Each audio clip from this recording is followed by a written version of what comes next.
with Holly Holly was to a like, Rite Aid no, dress. not a gas station. Nothing good In comes from gas insane stations, but I'll clothing. take you girls to a Rite Aid at midnight.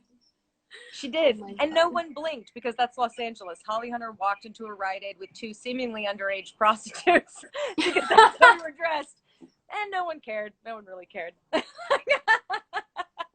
Fully unsupervised. Yeah. Oh man, there were so many stories like that, which also just brings me back to this feeling of like movie magic that you can't recreate. I mean, No. I love, by the way, structure, and all the laws and rules and regulations in this day and age are obviously a wonderful addition. Like intimacy to the coaching. equation. What a But concept, you know? yeah, what a concept. But also just like how wild we got to be, and like how much that contributed to like the spirit of the movie and that kind of guerrilla filmmaking, and that Yeah. Holly would stay in a house with us. Now you'd have to sign like 86 pages of like, you know, legal documents to make that happen. But we got to just get to know each other and become a family. It was such a low budget film. You know, if it was a big studio movie, we probably never would have gotten to do that. But, you know, that house that we filmed in, they were tearing it down right after we filmed it in. How do you remember these things? Yeah, we were the last people to kind of dwell in that house, and then they let us film there because they were tearing it down. And then, so, you know, the site is still there, but the house is gone. They tore it down after we filmed the movie, which is kind of sad. Do you know that I'm going to make us take a drive? Yeah, I do When sometimes. quarantine is I know where the house is. I know where the Me fence too. is, the long fence, Oh. you know, with the tracking shot when the Steadicam was in a shopping cart. That's Oh, how yeah. low budget the movie was. We had the DP in a shopping cart for Steadicam.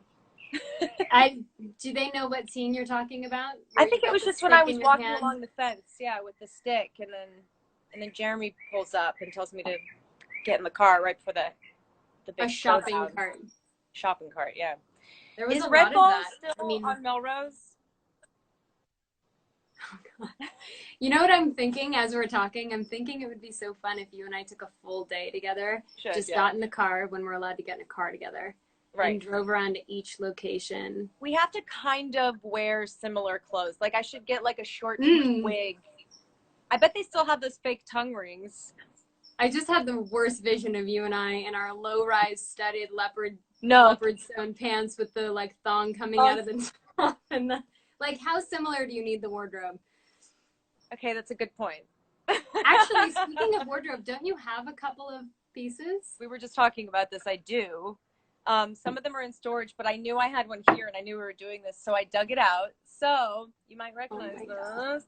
This was Tracy's pajama top. Oh, and it still fits you because you're the exact same size. It absolutely does not. But look, it's got the thumbs cut out, remember? Oh, yeah. And there were 2 of them. So there's one that doesn't have a bloody wrist, and there's another one that has the bloody wrist. So this is the one that doesn't. Of course, you have the shirt from that scene. I think I have my entire wardrobe from that movie, which I know the costume department is kicking themselves for now because because I asked for it. And so I moved around so much after that film. I don't have a single thing. No, I don't have a single thing. Sorry, I'm not peeing. I'm pouring some tea. I'm not that I could be that peeing in like a full. More from the set. Like we didn't take any little souvenirs or anything. That set was just covered. They did such a great job. That whole house was functional. The kitchen was functional. Tracy's bedroom. I mean, they actually did have little stashes.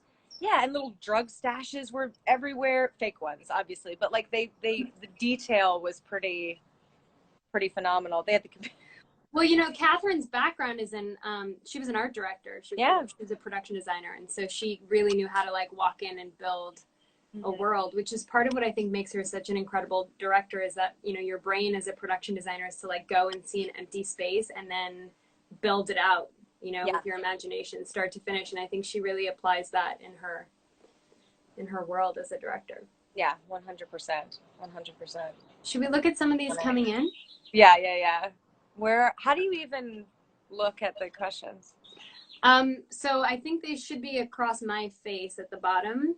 Okay, I got see it. them like popping up, and then you can kind of scroll a little as they're coming in. Hi, Oh, guys. there's some. What is this? What do you think? Here's one. What do you think the ending would have been if Evie did stay with Tracy? Wait, how did you make that pop up? I clicked on it under questions, but I couldn't read the whole thing. Again, this is us trying to be tech savvy, and it's not working. We're going to get it together. So what do we think the ending would have been if Evie did stay with Tracy and Mel?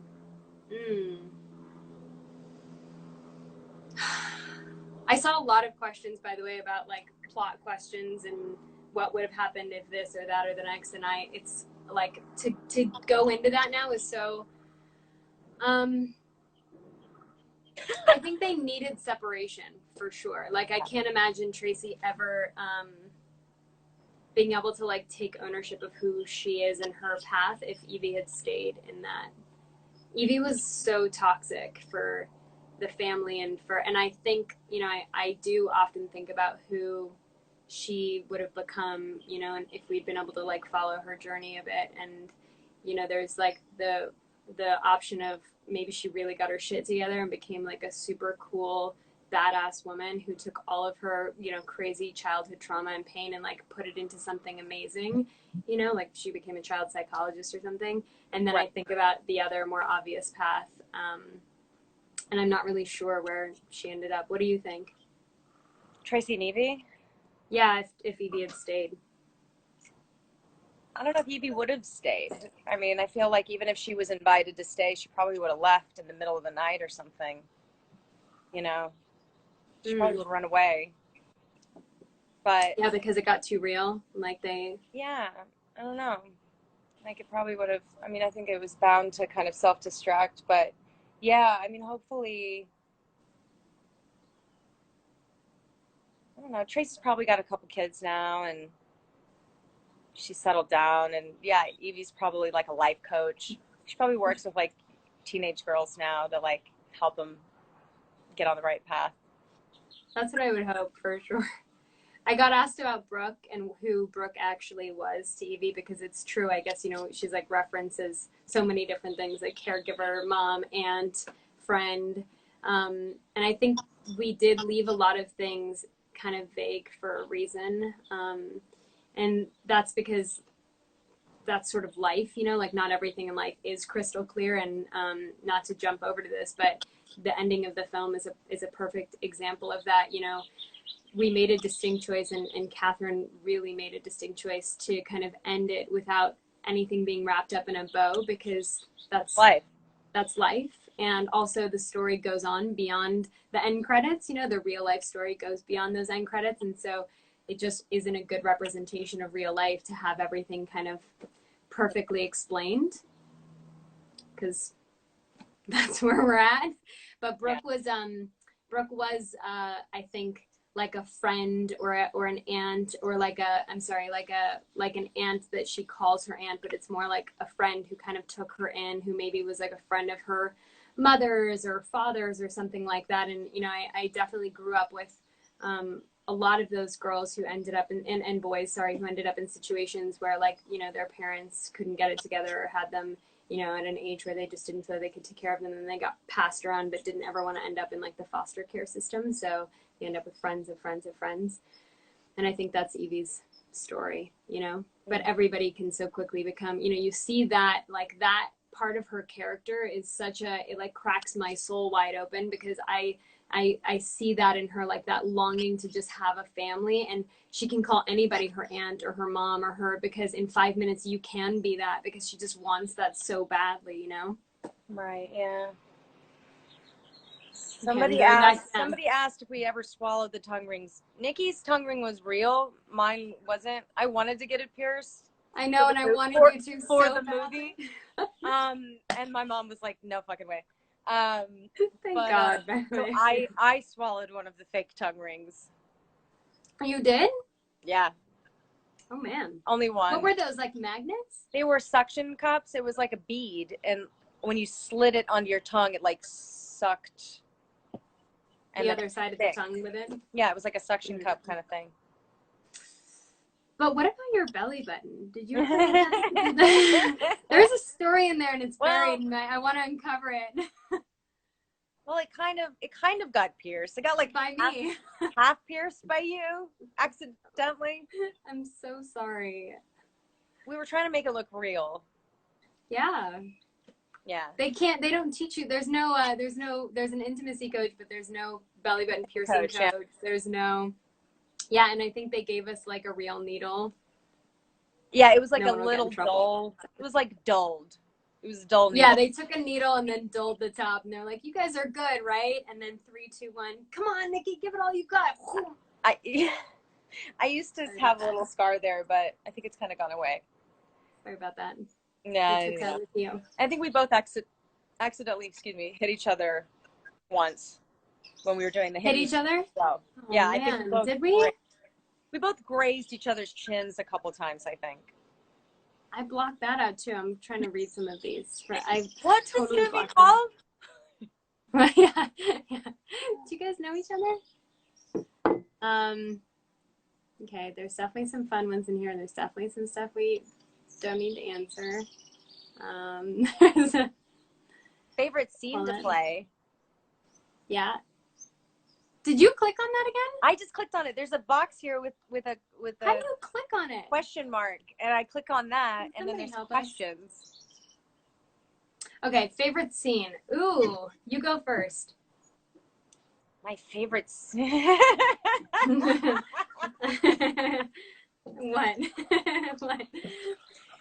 That's hard. I mean, a lot of them were hard to shoot. I think the sprinkler scene was really fun because they literally just let us loose in a park with a group of kids and turn the sprinklers on, and we were just like rolling around on the grass and laughing and spinning. And that's a metaphor for how we shot the whole movie. Yeah, I mean, everything was just on the grass rolling around with sprinklers. True. They let us go. That one was really fun. The makeout scene was kind of fun. Which we had a lot. There were a lot of makeout scenes. The one with me and you. Oh, that one. Yes. Because we laughed a lot. And that was one of the lighter scenes that we got to do. We did a lot of giggling. Actually, the Polaroid that I put on the internet this morning, that was from that scene. That was you and I sitting. Now that I've said that, go back and look at that photo. Because it's you and I sitting like, we're about to do something we've never done before. And there's like, it's captured, and we're both, hold on, I'm gonna pull this up for you. I'm cool. I'm not freaked out. Yeah, this photo of us. So cute. That's you and I going, oh my god. Actually, now that I said that, look at your face. I'm like, act cool, act cool, act cool. Totally just stoic. Yeah, that was a fun scene. I feel like we had a lot more fun than I don't know, this is my interpretation, but a lot of the heaviness came after for me, whereas maybe for you the heaviness was during filming. But I had a lot of fun. Do you hear the birds around, by the way? We're totally being serious. I do hear the birds, yeah. Your birds. Yeah, we did have fun. We had a lot of fun. And I didn't really have a lot Melrose, of all the friends at the time. What? I didn't really have a lot of friends who were girls. Like and looking back, I'm like, probably because of I had not figured out my sexual identity yet, and they probably scared me to death. I mean, we were in many ways, even though we were little adults, we were kids. We were absolutely kids, yeah. Yeah, we were. But we were really, I think what's special about that movie is it gives teenagers a lot of more credit than we normally give them. And it takes them seriously. And I think we write off what's happening with teenagers a lot of, oh, they're teenagers and, oh, none of this matters. But it does. It's very real to them. And it's painful. And it's when you're, realizing your place in the world and you're shedding your childhood, and you're going through this metamorphosis, and it's painful. Change is really painful. And especially as a girl, just, opening your eyes and realizing what the world wants you to be and what your place in the world is. And once that starts to come into focus, I think it, at least for me, I don't want to speak for everybody, but it really threw me for a loop and a spin when I realized I had to be a certain thing. Otherwise, I didn't feel like people were going to like me. When do you feel like you realized like that was something that became a part of your life? When there was something I felt like I had to be. Yeah. I felt like I had to. There's a helicopter going over my house. Sorry. That's a good question. I think I never felt like I had to be something until probably, well, I don't know, until I was a teenager, until I wanted to find my own identity, and it felt like the identity that felt the most authentic to me was going to be unacceptable. Like I remember when I was 15, was it 15? Yeah, I think it was 15. Like most 15-year-olds, I wanted to like chop my hair off and dye it black and like get a nose ring and like, I don't know, just have autonomy over my body and play. And I knew I wasn't allowed that. And that made me feel like there was something weird about me. And it was like, no, you gotta have long blonde hair, you have to be virginal, you have to be perfect, you have to be, you know, classy and beautiful and sinless. And I just knew I was never gonna be able to live up to that because it's not real. A and B, I was a kid and I wanted to be a kid, and being, you know, that's messy. So, and then, you know, when you're a teenager, that's when you start to realize, oh, you know, I have to be a sex symbol, or I have to, you know, there's a certain kind of like, you start becoming aware of your sexuality and how it relates to the world and to other people. And I just didn't feel like it belonged to me until I was a lot older. You know, it was a show for everybody else until I kind of claimed ownership for it, I think. I don't know. Does that make sense? Yeah, totally. I mean, also so much of your career, everyone's career, but just because you were talking about it, is definitely shaped by like what obvious superficial qualities you bring to the table, like the color of your hair, or like that, you know, just even in the casting process for 13, I remember, I mean, there were many reasons why I should not have played Tracy, not just this, and that's obviously you were the one for that role. But I'm just saying, before you were even involved, one of the things that they made very clear was Tracy needs to be blonde. Yeah. Because that is going to sort of resonate with people. People will identify, you know, the transition of innocence into that darkness. Angelic. If she, yeah, exactly.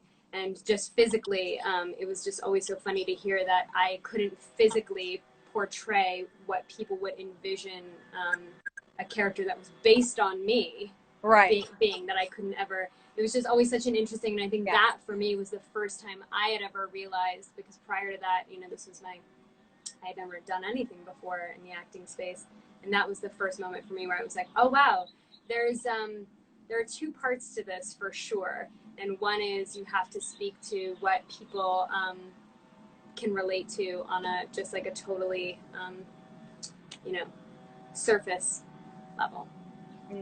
Which was so interesting to do that to kids, you know. Yeah. And we in the casting like process, to pretend that we don't judge things on a surface level, but we do. We all do in some way. You know? We do, and there were children involved in that. Like even in the casting process, listening to people talk about, you know, because I guess they have to, and that's part of it. But just different qualities that, you know, some of these young girls would bring in. Yeah. So brutal, I think, on so many levels, because these were, you know, young girls coming in and saying things that, and doing things, you know, on camera that I don't know if they'd ever, like you and I don't know if they'd ever done or were said before. And then to be judged by that, by your ability to do a good job at that. Like, think about what that can do to a young girl's psyche. I mean, I know what it can do because I know what it did to you and I, and it's funny how it manifested so differently for the two of us, just because we were at very different places in our life, and then how I feel like it kind of the parallels got closer as we got older. But you know, we were both very much young adults, and I was taken, like, plucked right out of that world, and shortly after that I moved out and I was on my own, and I was, you know, right, it was shortly after that. Shortly after, I was 15 or 16 when I moved out, and trying to kind of navigate a very adult world, as were you. Different worlds, but this was the catalyst for that. Yeah. Okay. Going back to our questions. Although you should do that because you know how to select them, and I still can't figure it out. Yeah, maybe because I started it. It's. Oh yeah, that's probably why. Did you do that? Yeah. Okay. I'm just trying to click on random ones. Well, besides Nikki, I see Catherine every now and then. I have pen palled with Holly a little bit. Actually, Jeremy Sisto did a voice for Frozen too, so I got to see him. Oh. And yeah, I was like, oh my gosh, Zen Chicken. Zen Chicken. Also improvised. And Brady, the boy who played my brother in the film, him and I dated after that movie for about 2 years. He was like my first love, and now he's directing. He's like a big shot director now. Is that the first time you've said winning this? like the gold line, huh? Does anyone know that? Yeah, well, I mean, I think we were photographed together a few times, but it's probably not well known. No, but we did. We were madly in love, and we had a great time together. Little Brady. I want to see Brady. Yeah, I had lunch with him not too long ago. Huh? I can't believe what he's doing. Yeah, he's really killing it. I mean, he was younger than us. He was 13 when we were 14, even though he played the older brother, and he was already ready to go. I mean, he knew so much about film and was way ahead, way beyond his years. And he hasn't changed. He's still, I swear to God, he has just always been that person and such a that special smart. brain. Yeah, really. I've kept in touch with Holly quite a bit because she became such a special part of our family, and she kept in touch with my mom, and they got really close, and then she went off and had her beautiful babies, and that was after the film. So I remember there was a lot of talk about that, with my mom, because I can imagine, by the way, being Holly and shooting that film and being like, do I want to do this? Do I want to be a parent after this? I mean, it's really incredible that she was so believable, because I think it's really hard to play a parent when you're not a parent, or maybe it's not, but I can usually tell when someone really is a parent and when they're not. And man, she nailed it. She really did.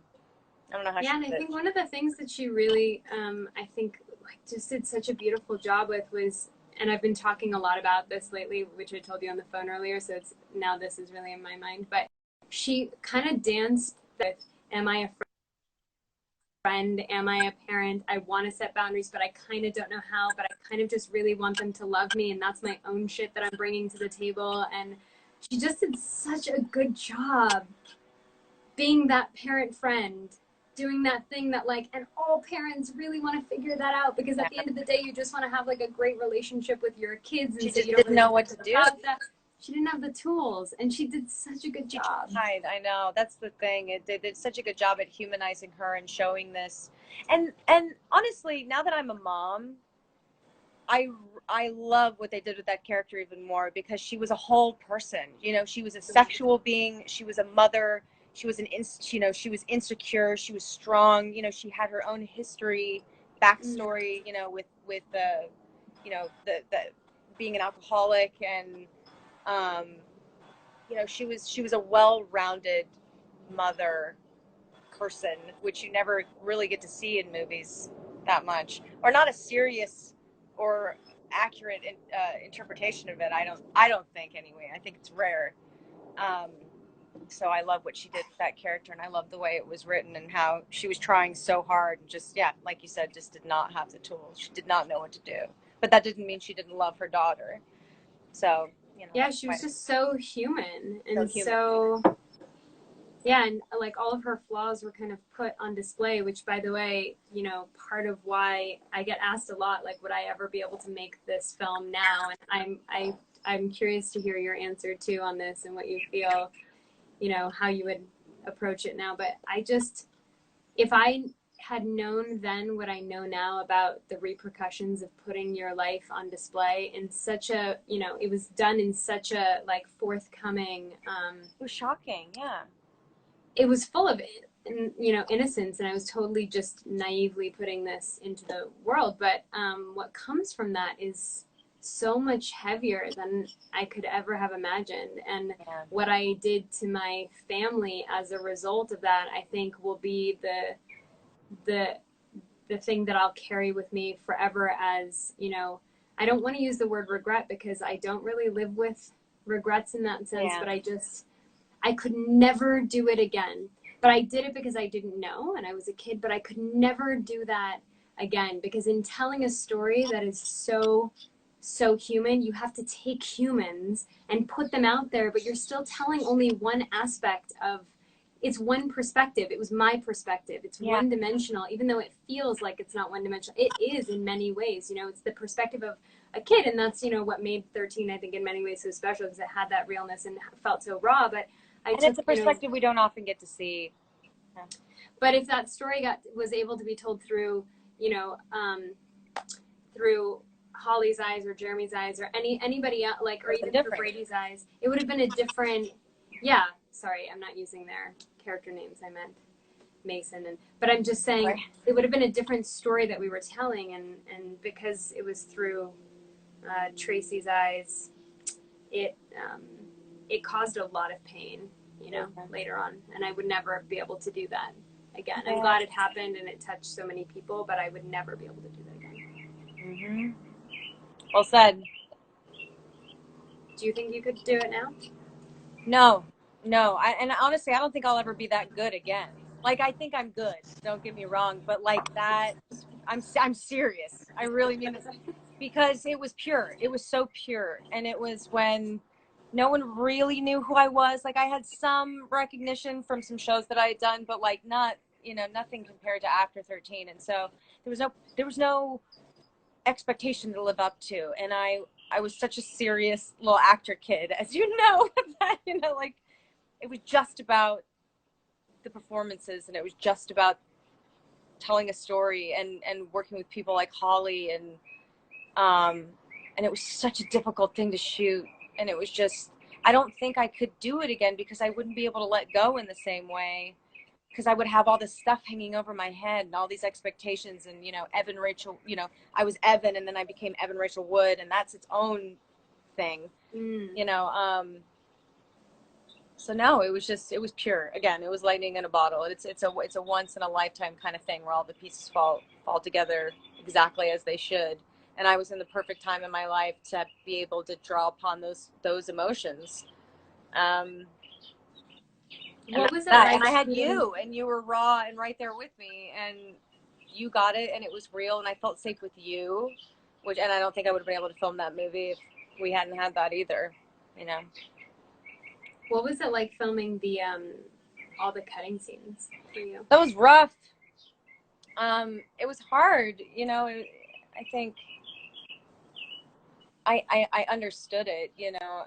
I think we've had our struggles with that, and a lot of young girls can relate to that.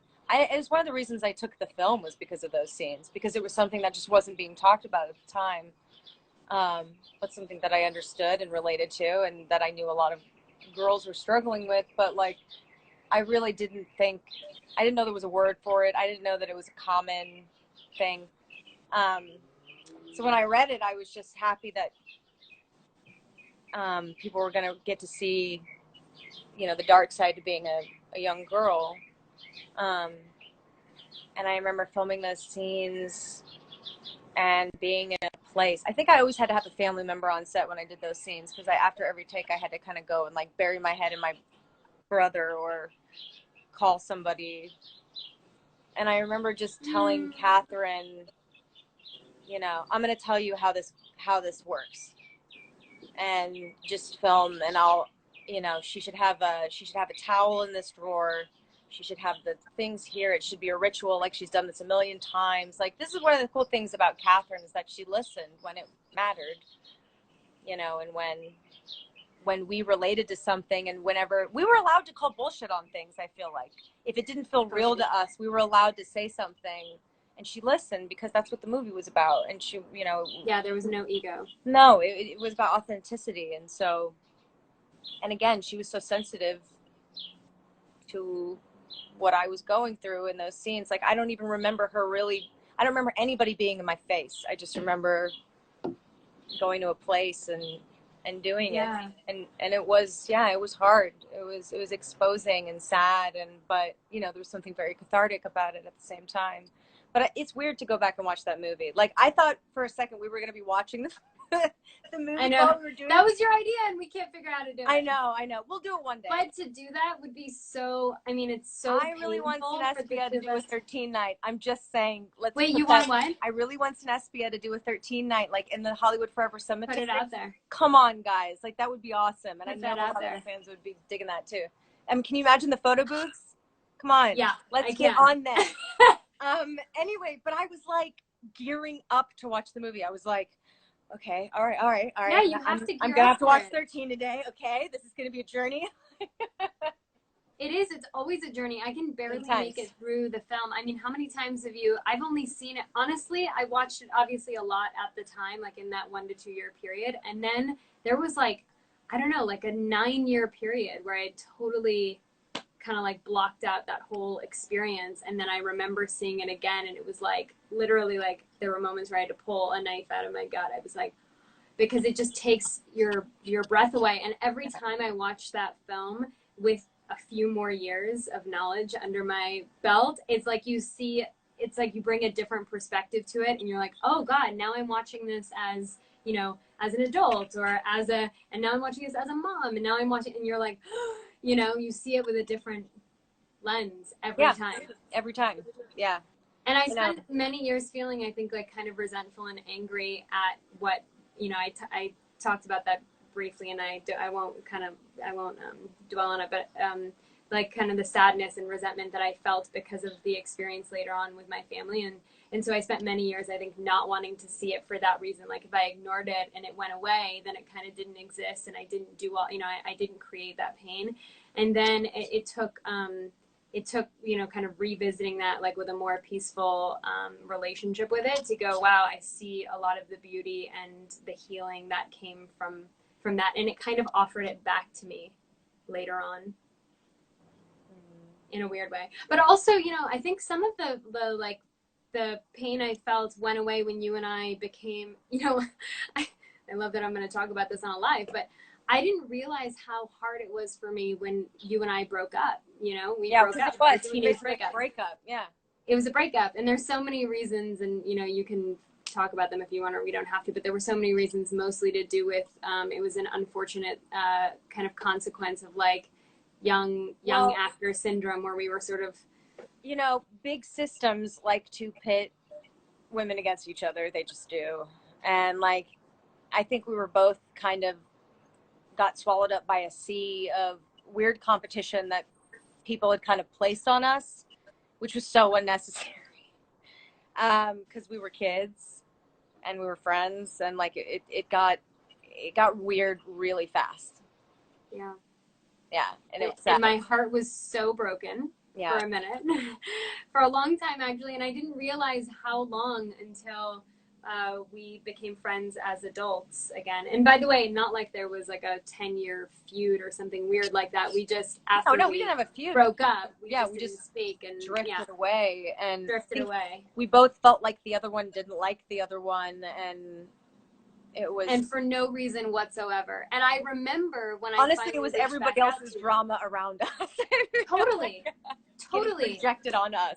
But I remember when I reached back out to you, actually thinking, I don't know if she's going to respond. And by the way, guys, this is now, I don't know, probably 10 or 11 years ago now. It was in our early 20s that we reconnected. So it wasn't yesterday. But yeah, no. That was I remember feeling like, is she even going to respond to this, or does she hate me still? And when you came like with huge open arms, like just ready to wrap me up, it kind of hit me that for 7 or 8 or 9 years or whatever, we'd been living with this weird lie that the other person didn't like the other person. And it was all because of what we were put through doing press together. For this it's true.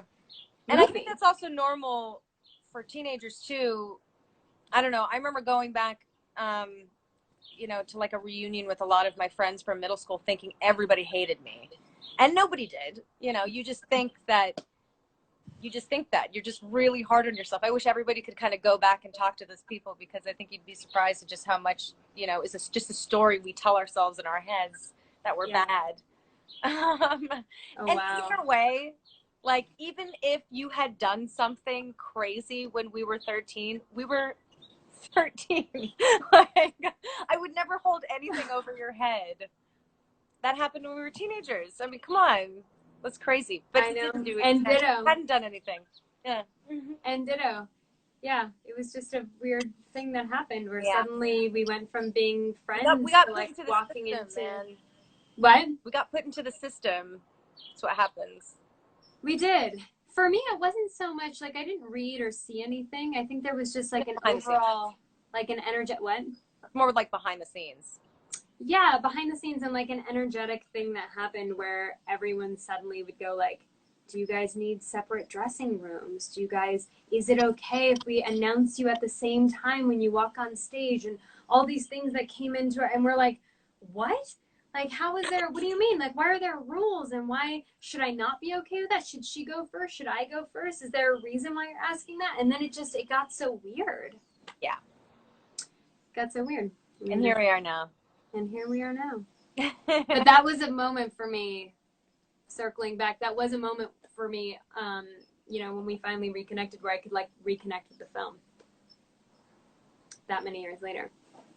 Okay, you select questions since you know how. I'm looking. I don't want to click anything that I can't read the whole thing. Smart. Something more scripted or more improv. I mean, we kind of answered that. It was like both. Yeah, I think there were moments where,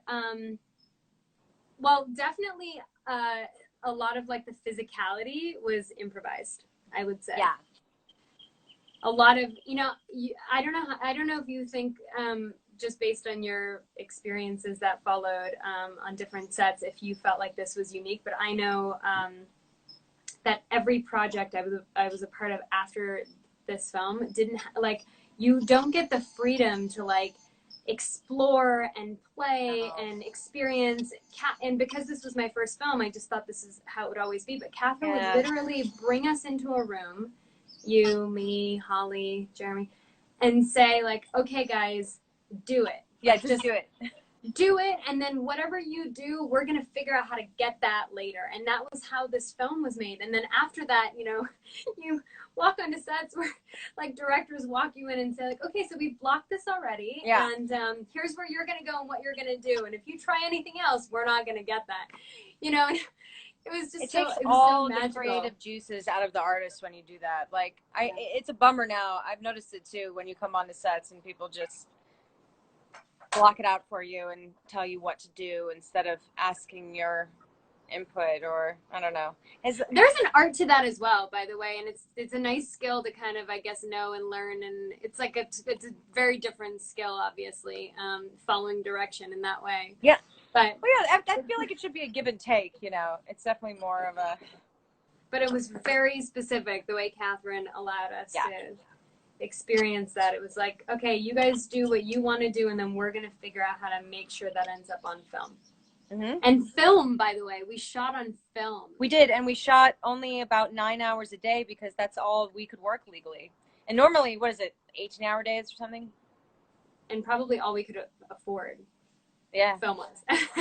That's also true. What was the budget on this movie again? Was it like No. 1.5? I think it was 1.5. 1.5, yeah. Yeah. I think it was 1.5. And I think I got paid like $700 or something. Yeah. For the entire summer of shooting and then beyond, and then you like pay taxes on that. And I remember thinking I was the richest person in the world because I probably had $100 in the bank after, and it was so exciting. And you got a full new wardrobe apparently. Well, I put it in my contract. I think I said that I wanted to keep the wardrobe. I didn't have agents, managers. I didn't have there were. Yeah. I mean, I'm sure by the end I had a contract, but it's just amazing to see. Like I was just. It was literally like a whirlwind experience. Just, whoop, there you go. Yep. And then it came out. Oh, look, the questions went up into your bubble now. Into my bubble? Oh. Yeah. Yeah. A lot of Dolores. What's your favorite memory? What was the hardest scene to film? Mm. What was your favorite music track? Ooh, Oh. there is some really good music in the movie. Yeah, do you know the story? I mean, Catherine put that together in the same way that she kind of put the rest of, yeah, you know, okay. You should talk about that for a second. No, you do. So, well, I don't remember. My memory is obviously not as crystal clear as yours, but I just remember Catherine sort of handpicking these artists that really, they needed this as an outlet as much as the film needed their work. You know, it was like, what's her name? Can you remind me? Rose? Katie Rose, who's Right? so brilliant. Yeah. Yes, Katie Rose. And I think she was our age too, or definitely a teenager. She was young. Yeah. Yeah. Yeah, that was also really incredible, Catherine. Liz Phair. Liz Phair. That song at the end. Every time I hear that, it just gives me like a very specific feeling in my heart, because it meant that we went to so many screenings of that film. Every time I heard that song, it just meant the movie was over, and I knew that the audience was reeling. Because we would always walk in after people had seen the film, and it would just, no one could breathe. And we would always come in and give people permission to breathe. Oh, yeah, I remember that. Yeah, we'd say, okay, you can breathe now. Wow, I now. have so much blocked out of my head. Yeah. We did so many Q&As where we would walk into a theater and like no one was moving, and the whole thing, it was like they were holding their breath. Yeah. Yeah. Yeah. Yeah, it was really, you could just feel it in the theater. You could feel it. And I haven't really had that experience with another film. I mean, kind of, but not like 13. I mean, really, it was palpable. It was just one of those things. I also really love the, back to the music question, the